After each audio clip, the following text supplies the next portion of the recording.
Saludos cordiales, amigos y hermanos.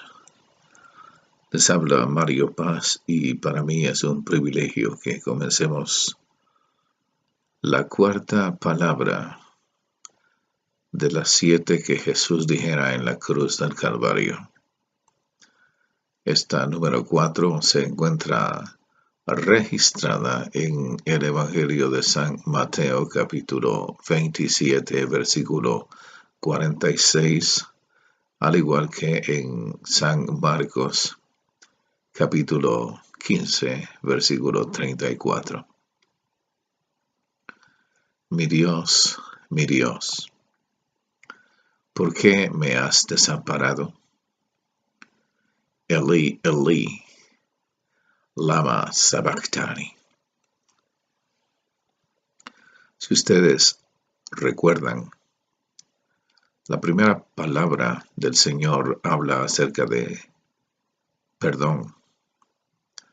Padre, perdónalos, porque no saben lo que hacen, refiriéndose específicamente a los soldados romanos que le estaban crucificando a las 9 de la mañana aquel viernes.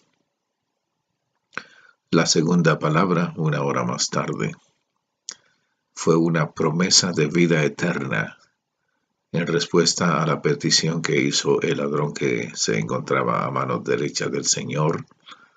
El Señor les dice: de cierto te digo, hoy estarás conmigo en el paraíso.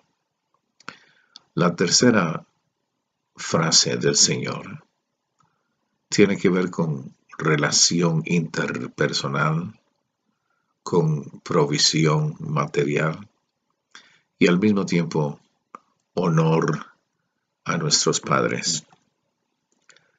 El Señor le dijo a su madre: mujer, he ahí tu hijo. Y a Juan el discípulo le dice: hijo, he ahí tu madre. Hasta ese momento, más o menos hasta el mediodía, el Señor habló a otros seres humanos en las primeras 3 palabras. Las siguientes 3, la cuarta, que es la que estamos analizando en esta ocasión, la quinta, la sexta, tienen que ver específicamente con Él. Y la séptima, cuando el Señor encomienda al Padre su Espíritu. En estas siguientes 3, en esta número 4, vamos a ver acerca de la soledad que el Señor experimentó. En la quinta, algo acerca de la sensación de sed que Él tuvo. Y la penúltima, que sería la sexta, el Señor habla acerca de su misión cumplida, para que entonces la última, la número 7, el Señor encomienda a Dios el Padre su Espíritu. Bueno, mis hermanos, se nos dice que cuando el Señor estaba en la cruz del Calvario, desde el mediodía hasta las 3 de la tarde, se registró una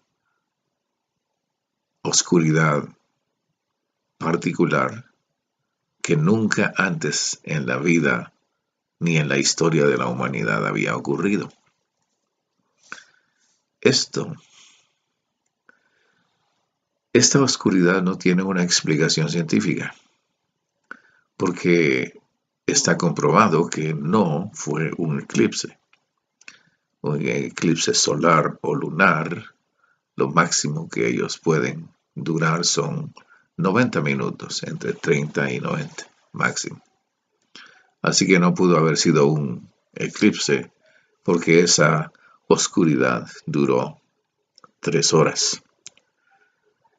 La segunda realidad que no permite concebir el hecho de que haya sido un eclipse es la realidad de que en ese día particularmente había luna llena. Y científicamente está comprobado que no puede haber un eclipse durante luna llena, simplemente no es posible. Entonces no fue eclipse. La realidad de las cosas es que era una especie de representación de la manera como el alma, el espíritu del Señor Jesús estaba cargado con todos los pecados de aquellos que vendrían a ser salvos en su nombre a través de la historia.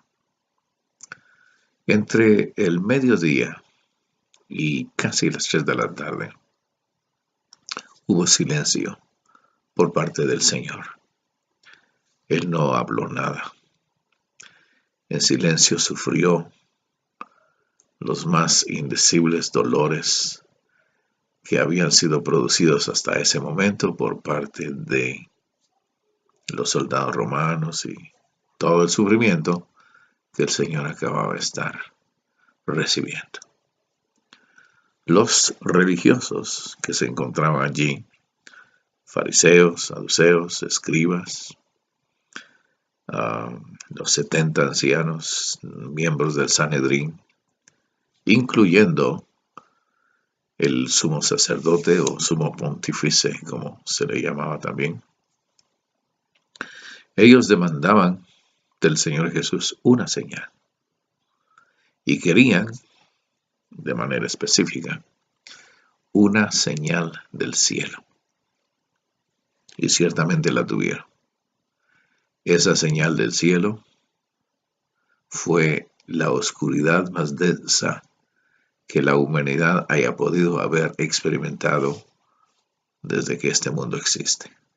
Esa fue su señal. Pura, pura oscuridad. Sí, mis amigos. Pura oscuridad. Se nos dice que el Señor clamó a gran voz. Sacó fuerzas de flaqueza. Pero todos los que estaban allí alrededor pudieron escuchar la voz del Señor, el grito de angustia del Señor clamando a su Padre: Dios mío, ¿por qué me has abandonado? Es probable, según datos históricos, que esta tremenda oscuridad que acaeció en aquel entonces hubiese sido tan amplia que pudo haber llegado hasta Cairo, Egipto. Y si ustedes miran allí, estamos hablando de unas 460 millas, más o menos unos 750 kilómetros.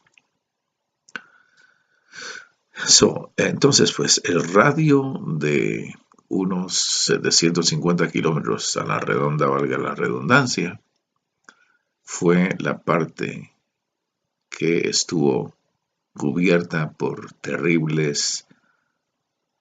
oscuridad en ese momento, cuando el Señor estaba crucificado allí entre el mediodía y las 3 de la tarde. Dos escritores de los cuales quiero llamar su atención y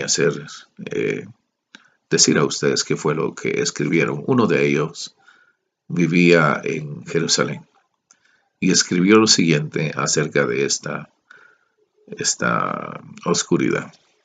Dice: en el 4º año de la 202 Olimpiada, hubo una grande y remarcable eclipse de parte del Sol, por encima de cualquier otra cosa que haya pasado en el pasado de manera similar. Continúa diciendo: a la 6ª hora del día, o sea, a las 12 del mediodía, todo se transformó en tinieblas como si fuera la pura noche. de tal manera que las estrellas pudieron verse en el cielo, y también hubo un gran terremoto en Bitinia que derribó muchas casas, asimismo en la ciudad de Nicáea. Termino la cita. Hay otro escritor también que habló desde una ciudad llamada Heliópolis en Egipto. Y él escribió lo siguiente: o el Dios del cielo, el Dios de la naturaleza, el creador, está sufriendo, o el universo se está disolviendo. Cierro la cita que he llamado las grandes tinieblas que cubrieron aquel entonces al Señor Jesús. En el libro de los Salmos, el número 22, es una referencia profética a la cual el Señor Jesús estuvo recitando en su mente desde el mediodía hasta las 3 de la tarde, cumpliéndose de manera literal todos y cada uno de los aspectos mencionados en esa profecía del Salmo 22. Los primeros 21 versículos de este Salmo 22 son como un espejo frente a otro espejo. Pero recuerde que David vivió y escribió esto más o menos 1000 años antes que el Señor Jesús. Y en esa diferencia de tiempo de un milenio, usted mira las palabras idénticas, como dije anteriormente, como un espejo frente a otro espejo. Usted lea en su casa los primeros 21 versículos del Salmo 22. Yo voy a darme el lujo solamente de leer el número 1 y usted leerá los demás y se va a dar cuenta. El número 1 dice del Salmo 22: Dios mío, ¿por qué me has desamparado? ¿Por qué estás tan lejos de mi salvación y de las palabras de mi clamor? Me voy a atrever a leer el versículo 2 porque no resisto la tentación. Dios mío, clamo de día y no respondes, de noche y no hay para mí reposo. 1000 años de diferencia, como si el rey David estuviese siendo un testigo ocular allí al pie de la cruz. Mi Dios, ¿por qué me has desamparado? En ese momento, mis amigos y hermanos, el Señor no estaba quejándose acerca de que sus discípulos se hubiesen ido. No estaba quejándose acerca de las burlas u ofensas que recibió hasta ese momento.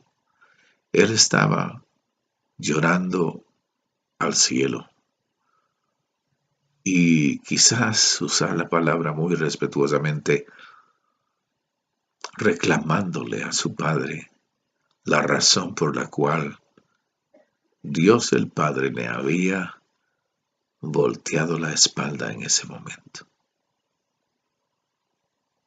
Mis hermanos y amigos, en ese silencio que el Señor tuvo, Jesús no solo estaba sufriendo los grandes dolores que estaba sufriendo, pero hubieron 5 adversarios contra los cuales él luchó de una forma que las palabras no pueden en sí explicar. 5. Para mencionarlos rápidamente, porque podríamos usar 1 hora en cada uno de ellos. Número 1, el diablo. Número 2, el pecado. Número 3, el espíritu de la muerte. Número 4, reiterando, la agonía física, mental, emocional y espiritual que el Señor estaba atravesando en ese momento. Y la número 5, definitivamente la peor de todas, la maldición que Dios el Padre había impuesto sobre los hombros de nuestro Señor Jesucristo, viniendo a haber sido Él, el Cordero de Dios inmolado, aquel que habría de, en perfecto estado, derramar su sangre para la remisión, es decir, para volver a comprar de los pecados de aquellos que habrían de venir a ser salvos. El Señor pagó el rescate. Nosotros estábamos vendidos en el pecado a Satanás. El precio a pagar de acuerdo a la justicia de Dios era muerte por derramamiento de sangre. Y eso fue lo que el Señor Jesús hizo. Cuando Él dice, Elí, Elí, lama sabactani, el Señor está enfatizando de una forma extraordinaria su necesidad de respuesta en su agónica expresión. Dios mío, ¿por qué me has abandonado? Esta expresión fue dicha en idioma arameo. Ese idioma tenía al momento del Señor Jesús unos 3,000 años de existencia. Era usado básicamente con propósitos eminentemente religiosos. Era usado como un lenguaje de adoración divina. En otras palabras, era un lenguaje litúrgico, donde se expresaba con una mayor resonancia, énfasis e insistencia lo que se quería decir en lenguaje común. Los evangelios nos traducen inmediatamente qué es lo que significa Elí, Elí, lama sabactani. Dios mío, ¿por qué me has abandonado? En esas 3 horas de terrible oscuridad, el Señor pagó el pecado por nosotros. Amigos y hermanos, en esta hora solemne donde nos encontramos, es bueno dar gracias a Dios que Él sufrió el pecado, el castigo, el sufrimiento, el dolor que nosotros debiésemos haber sufrido. Él fue nuestro sustituto. Y por eso es que nosotros tenemos el privilegio de conocerlo, de amarlo, de seguirlo, de buscarlo, de servirle, aun si esto fuese necesario llegar a la muerte, al igual que Él. Muchas gracias por su atención. El Señor le bendiga. Estamos concluyendo la 4ª frase del Señor Jesús. El día de mañana veremos la 5ª, después la 6ª y por último la 7ª. Gracias por estar conmigo. Mi nombre es Mario Paz. Hasta pronto.